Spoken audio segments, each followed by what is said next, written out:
हमारे साथ में काम कर रहे थे, तो जब काम कर रहे थे तो शुरुआत में मुश्किलें थी, संघर्ष था, अच्छा काम नहीं हो रहा था। जब आदमी का अच्छा काम नहीं चल रहा होता या अच्छे दिन नहीं होते तो फिर कोई भी आके सलाह दे जाता है ना। गांव पड़ोस में भी तो होता है ना, आम जिंदगी में भी। तो ये कर लो, बाबा के पास चले जाओ, ये टोटका करवा लो, ये ताबीज़ बंधवा लो, वहाँ चले जाना, वहाँ चल चढ़ा देना, वहाँ पीपल की पूजा कर लेना, वहाँ ये करवा लेना, वहाँ शंख रख लेना पूजा मंदिर में, वहाँ ये कर लेना, वो माला चढ़ा लेना, वो कर लेना, और हरे पत्ता 3 चढ़ाना, ये चढ़ाना, वो चढ़ाना। कोई कुछ भी आके बोलता, वहाँ धागा बांध के आ जाना, वहाँ चले जाना, वहाँ पूजा करवाना, वहाँ हवन करवाना, वहाँ भंडारा करवाना। तो जो जितना बोलता सब कर लेता आदमी। किसी को बीमारी है, किसी को ठीक नहीं हो रही, बोले उस डॉक्टर पे जाना, उस हकीम पे जाना, उस वैद्य पे जाना, ये जाना, उल्टा होके लटकना पेड़ पे, तो वो बेचारा उल्टा होके भी लटक जाएगा पेड़। सबकी माननी पड़ती है। तो जब काम नहीं चल रहा होता तो उस समय पर जसवीर जी का काम नहीं चल रहा था बढ़िया। आपने कहानी तो सुनी है कि 3-3.5 साल तक गोल्डी बने रहे। तो कहानी में एक डायलॉग में लाइन खत्म हो जाती है, लेकिन उसको 3.5 साल फेस करना अलग बात होती है ना। तब लोगों ने इनको भी बोला बाले शुरू कर दिया। कई बार इधर उधर टीम के लोग भी उंगली उठाते थे, इनकी डाउनलाइन के लोग भी, कई बार और लोग भी उंगली उठाते थे। कई बार अपलायनों को भी लगता है ये तो कुछ कर पाएगा कि नहीं कर पाएगा। कई अपलायन के 2-4 अपलायन थे वो तो फिर आउट ही हो गए, बोले जब इसी का नहीं हो रहा तो हमारा कहाँ होगा, है ना। जब हमारा सचिन का ही नहीं हो रहा तो हमारा कहाँ होना है, लबड़ा खत्म। तो लेकिन इनके अंदर जिद थी वो जो करना है। और घर से बाहर से, घर का दुकान वगैरह बंद कर चुके थे तो प्रेशर था, घर से भी जिम्मेदारियां रहती हैं, नहीं रहती हैं सारी चीज़ें। फिर उसी ड्यूरेशन में फिर शादी कर दी घर वालों ने। काम चल नहीं रहा, पहले से चेक है नहीं, तो बोला लड़का बिगड़ ना जाए, उल्टा पुल्टे हरकतें ना करे, तो कहीं न फंस ना जाए। तो घर वाले को चिंता रहती है, बोले पकड़ की शादी कर दो जैसी तैसी हो पाए। तो सिस्टर की शादी हो रही थी, खर्चा बचेगा उसी में इसकी भी कर दो, एक ही दावत में काम हो जाएगा। उसी में लपेट लपाटा कर दिया इसका, इनका भी, है ना। और शादी वादी कर दी, सारी चीज़ें कर दी। तो अभी प्रेशर है। अभी कोई काम करेंगे तो या दूध का काम करें या दुकान चलाएं, कहीं नौकरी करें, तो मालूम है 5-7 हज़ार की 10 हज़ार की नौकरी मिलेगी, इतना ही काम होगा मुश्किल से। और कुछ करना है, जब यहाँ इतने लोगों का हो रहा है तो हमारा भी होगा। आज नहीं हो रहा तो एक दिन होगा। मेहनत करने के लिए हम तैयार हैं, मेहनत करने के लिए तैयार थे। लेकिन उस ड्यूरेशन में भी अपने आप को समझाना, घर वालों को समझाना, बीवी को समझाना, अपलायनों को समझाना, डाउनलाइन को समझाना, एक बहुत बड़ा चैलेंज होता है। पैसा आपके पास है नहीं, और जो भी कुछ करना है आपको कर्जा होगा, तो या तो किसी और से लोगे या घर वालों से लोगे। एक तरह का कर्जा ही है, घर वाले बोले तो उड़ा रहा है पैसे को। लेकिन उस हाल में कभी भी ये आदमी 80% लोग क्विट कर देते हैं, नेगेटिव हो जाते हैं, डिप्रेशन में हो जाते हैं। लेकिन जसवीर जी हमेशा जोश में रहे, बोले नहीं मैं कुछ भी करने के लिए तैयार हूँ। इनको किसी भी मीटिंग में बुलाते थे, पहुँचते थे, कभी बहाना नहीं बनाते थे। और इनके पास पैसा है नहीं है, ये इनके पास में चाहे विदाउट टिकट जाना पड़े ट्रेन में बैठ के लेके जाते थे। चाहे कहीं मीटिंग पहुंचना है, जिम्मेदारी लेना अपनी टीम की, पैसा नहीं है होने के बावजूद भी। एक लेग में इनका काम चल रहा था खुर्जा बुलंदशहर के आसपास, और एक लेग में इनका काम नहीं चल पा रहा था, तो पैसा नहीं आ रहा था। लेकिन वो टीम बुला रही है, टीम का चेक आ रहा है लेकिन इनका नहीं आ रहा। तो उस टीम को संभालने के लिए, मीटिंग करने जाने के लिए, हर चीज़ के लिए पैसा चाहिए ना। लेकिन कभी इन्होंने ये मतलब ये इतने जोश में रहते थे, वो खुद का चेक नहीं है महीनों से मतलब महीनों को 6-6 महीना से। लेकिन उस टीम को ट्रेनिंग करने जा रहा है टाइगर, इसका 6 महीने से चेक नहीं है, 1 साल से चेक नहीं, कर्जा है।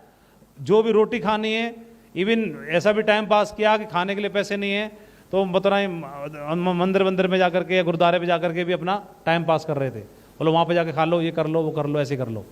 और लेकिन बंदा इतना मोटिवेटेड, ऐसे बंदे को ट्रेनिंग में भेजा जा रहा है, जाओ मीटिंग करके आनी है।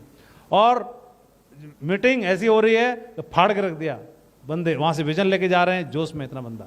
ठीक है, इंटरनल चैलेंज है। लेकिन मालूम है कि रात्रि कुछ ही समय की है, सुबह फिर सवेरा होने वाला है ना, सूर्य के दर्शन फिर होने वाले हैं। अंधकार जो भी है, परेशानी जो भी है, सब टेम्परेरी हैं। आदमी क्या करता है, बुरे दिनों को या चैलेंज को अपने ऊपर हावी कर लेता है, अपने पर्सनैलिटी पे, व्यवहार में, बातों में, व्यवहार में, सब में हावी हो जाता है उसकी चीज़ें, और वो झलकती हैं। तो जब झलकेगी तो काम नहीं कर पाएगा। सब चीज़ें टेम्परेरी हैं। क्या है? सब चीज़ें टेम्परेरी हैं, हर चीज़ टेम्परेरी है। भाई आपको तो मालूम है हम स्वयं टेम्परेरी हैं, सबका आना जाना लगा हुआ है, यहाँ भी टेम्परेरी हैं। 70 साल, 80 साल, 85 साल, जो कुछ रोल निभाना निभा लो। तो जब सब स्वयं ही टेम्परेरी हैं तो साला वो अंधकार कौन सा परमानेंट है? बुरे दिन कौन, जब तुम स्वयं ही पर टेम्परेरी हो तो वो बुरे दिन कौन से परमानेंट रहने वाले हैं, है ना। तो ये रहता है। तो इन्होंने अभी गोल्ड बने रहे, मुश्किलें थी, लेकिन उस बिजनेस में दूसरी लेग को उठाना है, दूसरी लेग में बिजनेस करना है। कहीं से मतलब दिखाई नहीं दे रही आस, लेकिन इनके अंदर इतना जोश था और उस जोश में भी काम करने के लिए तैयार थे। व्यक्ति को प्लान ढूंढने के लिए लिस्ट खत्म हो चुकी थी, सादाबाद गांव से शिफ्ट हो गए। इनको लगता था शायद सादाबाद में अब काम नहीं हो पाएगा, मथुरा शिफ्ट हो गए, वहाँ पे कमरा लिया, वहाँ कमरा लेकर के बंदे ढूंढना शुरू किया। रास्ते चलते लोगों को प्लान दिखाते थे, कभी मंदिर पे, कभी चौराहे पे, कभी आर्मी एरिया में जाके, कभी कहीं जाके अनजान लोगों को पकड़ना, प्लान दिखाना। उसके लिए भी करेज चाहिए, हिम्मत चाहिए और पैसा चाहिए, सारी चीज़ों के लिए। उसके बावजूद भी बाइक है नहीं है, बाइक में पेट्रोल डलवाने के लिए चाहिए। लेकिन जसवीर जी के चेहरे पे कभी शिकन नहीं आई। हमेशा जब वो कोई व्यक्ति इनसे बात कर ले, वो सामने वाले को सेट कर दिया करते थे। और उन्हीं ड्यूरेशन में इनको मथुरा में से इनको ज्वाइनिंग मिली और उसी में से इनको फिर राहुल जी और नितिन जी के माध्यम से इनको नेटवर्क मिला। नितिन जी को इन्होंने ज्वाइन कराया, नितिन जी आए, नितिन जी के साथ काम होना शुरू हुआ। इन्हीं की टीम में माध्यम से फिर एक फौजी मिले, क्या नाम था उनका, सैलन जी मिले, और उसके माध्यम से फिर ओमवीर जी मिले। उनके माध्यम से फिर ये जोधपुर शिफ्ट हुए। कुछ नहीं था उसके बावजूद भी जोधपुर शिफ्ट हो गए, एक आदमी के लिए। कितने के लिए? सिर्फ एक आदमी के लिए। वहाँ रूम लेकर के रहने लगे। बोले जैसे मैं घर छोड़ करके जब मथुरा रह सकता हूँ तो घर छोड़ करके जोधपुर भी रह सकता हूँ, मेरे लिए तो बात बराबर ही, घर से तो दूर ही हूँ। और घर से 50 किलोमीटर दूर रहूँ चाहे 500 किलोमीटर दूर रहूँ, बात तो एक ही है। जैसे स्विमिंग पूल में घुसा आदमी कोई या पानी में घुसा तो उसकी लंबाई अगर 5.5 फीट की है और पानी 6 फीट का है, फिर पानी 6 फीट का हो चाहे 60 फीट का हो, काम तो पूरा ही हो गया उसका। फिर कितना भी ऊपर हो क्या फर्क पड़ रहा है, वही काम 6 फीट से होना है, वही 60 फीट से होगा काम तो। क्यों 1 इंच ऊपर निकलते काम हो गया, तो क्या होना है? फिर कितना भी ऊपर हो क्या हो रहा है? तो घर से जब निकले, घर छोड़ दिया तो 50 किलोमीटर पे निकले कि 500 किलोमीटर निकले, बात बराबर ही है। किराए का कमरा यहाँ भी है, किराए कमरा वहाँ भी है। तो मैं जरूर चाहूँगा, तो उस ड्यूरेशन में जसवीर जी ने बिजनेस को बिल्डअप किया और ऐसा बिल्डअप किया कि सबको दांतों तले उंगली दबानी पड़ी, पूरे हिंदुस्तान में नेटवर्क बना के दिखाया। तो मैं जरूर चाहता हूँ कुछ चीज़ें, की पॉइंट उसमें से शेयर करें जसवीर जी हमारे साथ में, कितने ताकि इन लोगों को विजन मिलेगा। तो जोरदार तालियां होनी चाहिए। Youth icon, role model of industry, youngest UCA हमारे Jasvir ji on the stage.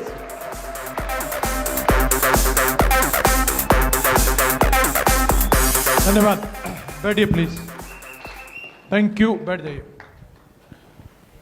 अभी तक का सेशन कैसा चल रहा है? कुछ मिला? वजह मिली? तो महागुरु जी ने कई चीज़ें हम लोगों को बड़ी सिंपल तरीके से बता दी हैं कि बिजनेस हम लोगों को मिला, चाहे कैसे भी हो, बाई चांस मिला हो, बाई फोर्स मिला हो, कैसे भी मिला हो, पर लेकिन सही जगह पे आ गए हम लोग। हाँ या ना? बस जरूरत इसकी कदर करने की है, जितनी हम कदर करेंगे उतना ही हमें रिवार्ड देने वाला है। हाँ या ना? और महागुरु जी ने इसकी कदर करी। महागुरु जी ने बताया नौकरी की तरह, और अपलाइन को बिल्कुल सीनियर की तरह, बॉस की तरह माना, है ना, अधिकारी की तरह माना, और माना तो फिर बढ़िया दमदार बिल्ड हो रहा है। और अभी गुरुजी ने बताया कि बिजनेस में 3 चीज जरूरी होती हैं। तो ये चीज आप सबको बताई गई है, तो मेरे को भी तो बताई गई होंगी। मेरे से अगर कोई पूछे तो मेरे अंदर एक चीज है कि मैं चीजों को मान लेता हूं। जितने भी सफल लोग हैं उन्हें अगर कोई मोटिवेट करे तो वो मोटिवेट हो जाते हैं, और वही लोग सफल हैं।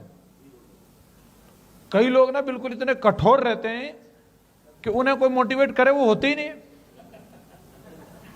और वो सोचते हैं हम सबसे ज्यादा होशियार हैं, हमें ऐसे सीधी सीधी मान कैसे लेंगे। मैं मान ही नहीं सकता, समझ रहे? और दिशा में तो आप सब गई हैं, तो इसलिए वहां पे लाइन भी आती है, आप चतुर और निर्धन हो सकते हैं। तो हम चतुर नहीं थे, पहली बात तो ये। गुरुजी ने बोला जोश में रहना है तो जोश में रहना है। फिर इसमें ये थोड़ी है कि जेब में ठंडी नहीं है तो रहना है कि नहीं, टर्म एंड कंडीशन से नहीं, जोश में रहना है मतलब रहना है। हेलो, 2 चीजें,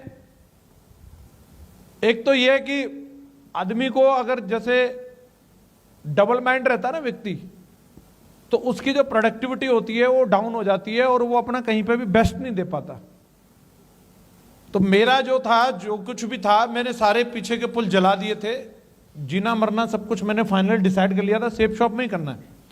क्योंकि गुरुजी ने बता दिया, जैसे अपना कैलकुलेशन गुरुजी ने लगा लिया कि टीचर का ये है, तो मैंने भी लगा लिया था अपना। सब कोई लगा लेते हैं, नहीं लगा लेते हैं भाई? हम अपने आप को कितना रगड़ेंगे। खेत है जैसे मान के चलो, तो खेत से क्या होने वाला है?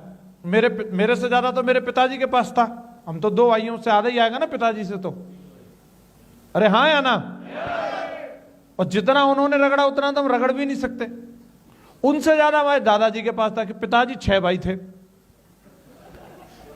और जितना दादाजी ने रगड़ा उतना पिताजी भी नहीं रगड़ सकते थे अपने आप को। और वो सब मिलकर कुछ नहीं उखाड़ पाए तो हम क्या उखाड़ लेंगे?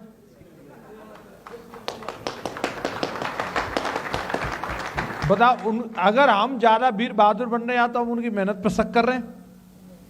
खूब मेहनती कम रहे होंगे।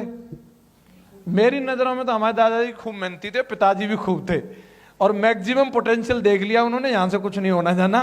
तो हमने भी समझ लिया मैं खामखा गड्ढे में कूद के क्यों हिसाब लगाना, पहले से हिसाब लगा लो कि सही है यहाँ। तो मैं फुल कन्विंस था इस बिजनेस को लेकर के, मेरे अंदर रत्ती भर भी डाउट नहीं था।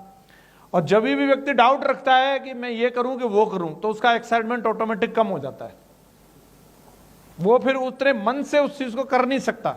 चल तो रहा है लेकिन मन में अगर वो शंका लेके चल रहा है होगा कि नहीं होगा वाले उसमें, तो मैं आपको बता दूं कि मुझे तकरीबन 5.5 साल लगी थी डायमंड बनने में। और मैं ये आज नहीं कह रहा, मैं उस दिन भी बोलता था अगर मुझे 50 साल भी लगती डायमंड बनने में तो भी मैं डायमंड बनता। मतलब मैं ये इरादा लेके चला था, और मैंने इसकी भी हिसाब किताब पूरी लगा रखी थी। घटा नहीं था 50 साल में भी डायमंड बनने में, बिल्कुल मेरा माइंडसेट था। तो सिंगल माइंड था। नंबर 1 बात तो ये है कि डिसाइड करना जरूरी है अपनी जिंदगी में, कि कंफ्यूजन में ही रह जाते हैं हम लोग। तो मैं बिल्कुल एकदम इस तरफ ही था। दूसरी चीज क्या है कि एक्साइटेड वही व्यक्ति रह सकता है जो पॉजिटिव माइंडसेट का होगा। नेगेटिव माइंडसेट का व्यक्ति कभी एक्साइटेड नहीं रह सकता। हेलो? और अपना जो भी मानो, इसे वरदान मानो या अपने आप को कन्विंस करने वाली बात मानो, जो भी है। हम तो तब भी अपने आप को कुछ नहीं मानते थे और अभी भी कुछ नहीं मानते। तो जैसे गुरुजी को लग रहा है कि हालत ऐसी रही होगी, हम तो कुछ मानते ही नहीं, तो फिर हालत फलत क्या मायने रखती है? हेलो? कुर्सी आगे मिली पीछे मिली, ये वो सोचता है जो कुछ मानता है। हेलो? और जो व्यक्ति कुछ मानता ही नहीं, उसे कुर्सी ना भी मिले वो यहां भी बैठ जाए, क्या दिक्कत है? लो जी यहां बैठा है, उसे दिक्कत थोड़ी है। यहां क्या है? बोले कुछ मानता ही नहीं तो, लेकिन मानता है तो सोचेगा अच्छा गंदा तो नहीं है, यहीं बैठ जाऊं, उसको देख इसको देख। हेलो? तो हमारा यही था, हम कुछ मानते ही नहीं थे और अभी भी नहीं मानते। अभी भी आशीर्वाद वाला फंक्शन था, रिकॉग्निशन तो यही थी 1-1.5 साल पहले, ये जो अभी है। तो मैं नीचे ही बैठा था, जमीन में बैठे थे। और ऐसे कोई बड़ी बात नहीं है कि मैं अकेला बैठा था, मेरे कंपनी के जीएम मेरे सामने बैठे थे, वो भी जमीन में बैठे थे। तो फिर दिक्कत क्या आ रही है? तो जो आदमी अगर इस पॉजिटिव माइंडसेट वाला होगा तो इस बात पे भी वो बिल्ड कर जाएगा। लेकिन नेगेटिव माइंडसेट वाला होगा, उसका पूरा एक्साइटमेंट इसी बात पर निकल जाएगा, साहब कुर्सी आगे क्यों नहीं मिली ये बताओ, बाकी सब ठीक है। पूरी मीटिंग इसी बात पर कुर्बान कर देगा वो, उसका ध्यान ही नहीं है। हेलो? आगे तो मिली पर सोफा वाली क्यों नहीं मिली? हेलो? तो कुछ भी वजह हो सकती है। कुल मिलाकर के अपना माइंडसेट हर चीज को लेकर के पॉजिटिव था। खाना मिल जाए तो ठीक है, नहीं मिल जाए तो ठीक है। पहली बार महागुरु जी हमें लेके गए थे 24 अक्टूबर 2004 को वहां पे ग्वालियर में। मैं पूरे जीवन में पहली बार इतनी दूर की यात्रा करी। मैक्सिमम मैंने बारात में यात्रा करी थी और आगरा से दूर कभी बारात गई नहीं। तो मैं जीवन में पहली बार ग्वालियर गया, ठीक है। और ग्वालियर जब मैं गया और इतना गुरुजी लोगों ने प्रमोशन किया 5 स्टार होटल। वैसे वो मुझे नहीं पता था वो कितने स्टार है, पर वो हमारे हरेंद्र सर तो बोले 5 स्टार ही पूरा। हम जानते नहीं 5 से नीचे भी कोई होता होगा, 3, 4 नहीं, हम 5 ही है। तो मैं इतना खुश, 450 का पास, उस समय बड़े रकम होती थी 450 भी, पर मैंने पिताजी से वसूल कर लिए कैसे भी मुझे चाहिए, मैं रोटी नहीं खाऊंगा, मुझे अगर 450 रुपये नहीं मिले तो बोले यार ठीक है ले ले। मैंने सबसे पहले पास लिया। मैं इतना जोश में कि मैं जाऊंगा होटल सीता माइनोर, भाई वाह 5 स्टार में मैं जाऊंगा। साला खन्ना बुद्धा मुन्ना पप्पू को तो मैं कुछ समझ ही नहीं रहा, तुम तो कुछ हो ही नहीं, मैं जा रहा हूं। और वहां गए हम, वहां हमें एंट्री नहीं मिल रही, इतनी भीड़ मच रही वहां। पहले तो हम सोच रहे खाना कहाँ है हमारा, और खाने में से ऐसे फेंक रहे जैसे बिहारी जी के दर्शन में से फेंक देते ना, चले अगार बढ़। वो मैंने तो देखे भी नहीं, अरे देख लिए इतने दर्शन होते। पहलवान से खड़े रहते ना वहां आके, पकड़ पकड़ के फेंकते रहते ऐसे हो। ऐसे ही हो रहा वहां, हमें खाना मिला ही नहीं। तो कुल मिला के गुरुजी बोले खाना खाने थोड़ी आए, फंक्शन अटेंड करने आए। तुरंत पॉजिटिव, हमें बिल्कुल नेगेटिव नहीं हुए कि हमें खाना नहीं मिला। हम सादाबाद से ग्वालियर तक के भूखे, फिर भी भूखे रहे। फंक्शन में पहुंचे में यहाँ तो कुछ मिलेगा, वहां सीट नहीं मिली। गुरुजी कह रहे तुम्हें काहे की टेंशन, तुम तो खुद ही चलते फिरते स्टैंड हो, इतने लंबे आदमी हो, कहीं खड़े हो जाओ, तुम्हें तो वहीं से दिखेगा।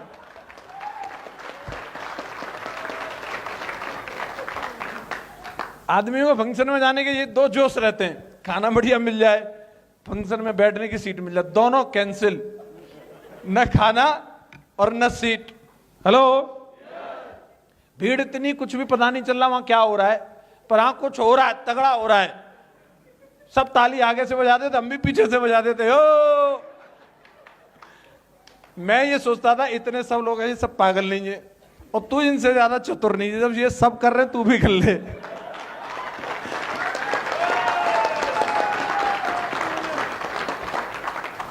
थोड़ा बिजनेस में धीरे धीरे आगे बढ़े, थोड़ा गुरुजी लोगों के करीब आने का मौका मिला, गुरुजी लोगों के बारे में जानने का मौका मिला।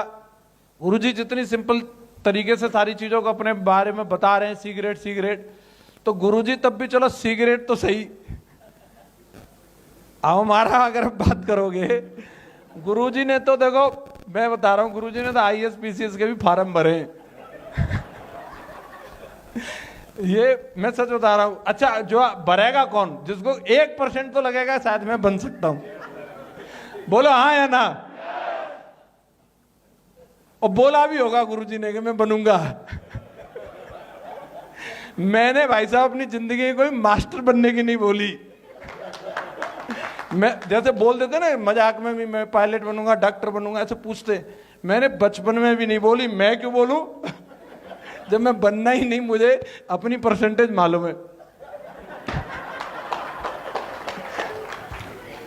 मेरा कॉन्सेप्ट क्लियर था कि मैं नहीं बनूंगा मास्टर वास्टर कुछ भी।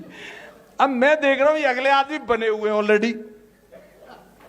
हेलो, महागुरु जी विजयपाल सर और माधव सर ये ऑलरेडी टीचर हैं, इनकी हैंडराइटिंग देखता था यार बड़ी तगड़ी है, मैं हर चीज नोटिस करता था। अपने साले वो चेहटाके से गोड़ मार रहे हैं।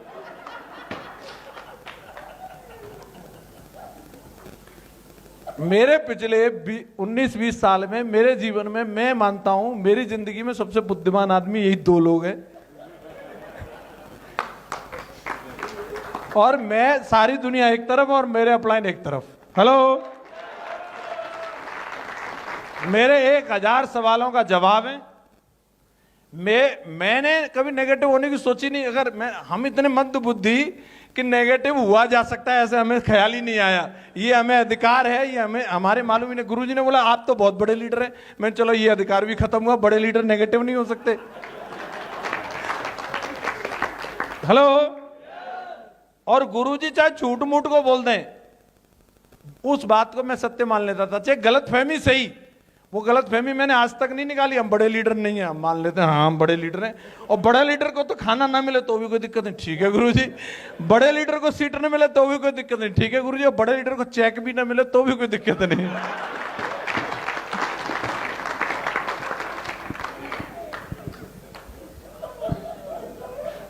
और मैं एक बात जानता हूं,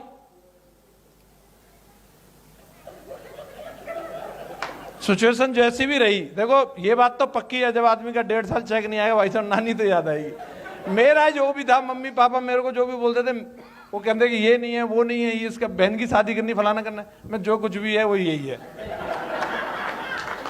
क्या है, कुछ तो निकाल, 10-20 हजार कुछ दे। मैं जो कुछ भी है वो यही है, एक पैसा नहीं। एक झूठी आस बधाई मैंने उनको पूरे जीवन में कि मैं 2 लाख रुपए की लोन करा सकता हूं, और वो भी करीबन 8 महीना चक्कर काटने के बाद हुई नहीं। फाइनली 6.5 लाख का कर्जा और हो गया उसके चक्कर में। वो मैंने बाद में सरप्राइजली बताया उनको। कुल मिलाकर के ये है, मैंने यही माना जो कुछ भी था, संघर्ष था, कॉम्प्रोमाइज भी था, अच्छे कपड़े नहीं थे, एक आध बार डांट भी खानी पड़ी। एक बार एक तो सीनियर ने बहुत ज़्यादा डांट दिया था। ये ना एक मेरे पास और गुरुजी ने एक ब्लेजर एक कोट सा दिलवा दिया था राजा मंडी से, तो मेरे को वो बहुत अच्छा लगता है। गुरुजी ने दिलवाया तो ज़्यादा ही तगड़ा होगा, मैं मानता था ऐसा, और मैं उसी को पहन के घूमता रहता। इतना पहना मैंने, मुझे ये भी नहीं पता ये ड्राई क्लीन भी कराया जा सकता है। और वो थोड़ा छोटा भी था, मैं लंबा हूं। गुरुजी ने बोला नहीं नहीं आजकल ये फैशन चल रहा, थोड़ा शॉर्ट पहनते। मैंने उसका पीछा नहीं छोड़ा, आखिरकार उनका भी जो देखते थे मुझे, उनका भी सब्र का बांध टूट गया। उन्होंने मुझे डांटा, दोबारा तो ये ब्लाउज सा पहन के आया ना, ये अब सुन लो, तुम लोग ताली बजा रहे हो तो साले तेरी एंट्री नहीं होगी मीटिंग में। ये बोल के वो निकल गए वहां से, मैं वहां खड़ा खड़ा रो गया। उसके बाद फिर मैं गया नल पे पानी वानी तो मुंह धोया। मैंने कहा कोई बात नहीं गुरुजी, एक दिन साला कोट की फैक्ट्री लगा देंगे, कोई दिक्कत नहीं। तो ये नहीं सोचा बोले यार साला तुम्हारी तो कंपनी में काम कर रहे हैं, कोई नया कोट नहीं तो तुम